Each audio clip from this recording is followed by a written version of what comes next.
I'd like to start by first telling you about the organization of notes.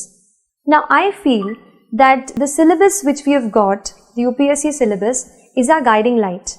It will tell you at every step कि आपको क्या important है और क्या नहीं है. इसलिए एक UPSC syllabus की कॉपी मैंने अपने स्टडी टेबल पर हमेशा रखी. उसके साथ ऑर्गेनाइजेशन ऑफ नोट्स एक दूसरा पॉइंट है जिस पे आपको सबसे ज़्यादा काम करने की ज़रूरत है, क्योंकि मैंने भी यही किया.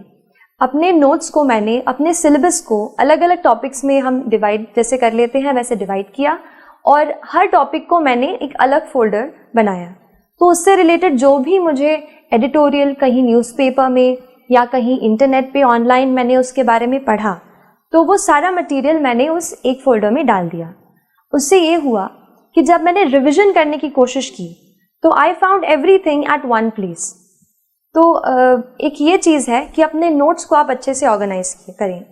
ये काम आपको स्पेशली ज़्यादा ऑप्शनल में आएगा, क्योंकि ऑप्शनल में भी जैसे मेरा ऑप्शनल सोशियोलॉजी था, तो उसमें ये सब्जेक्ट मेरे लिए नया था, लेकिन उसके सिलेबस के साथ मैं उसको हमेशा सिलेबस को साथ रखा मैंने और प्रीवियस ईयर के पेपर्स को मैंने देखती रही. मैं ऑप्शनल के पेपर में थोड़ा ऐसा है कि थीम्स जो हैं कई बार रिपीट होती हैं टॉपिक्स के, तो उन थीम्स पे आप हमेशा फोकस करते रहिए और कुछ थीम्स के आप अलग से नोट्स बनाइए खुद. मैंने कोशिश की कि मैं खुद अपने नोट्स रेफरेंस बुक से बनाऊं, क्योंकि जब मैं खुद उसको लिख लेती थी तो जो अंडरस्टैंडिंग है वो मेरी बेटर हो जाती थी. तो खुद के नोट्स पे मैंने खुद नोट्स बनाने की ज़्यादा कोशिश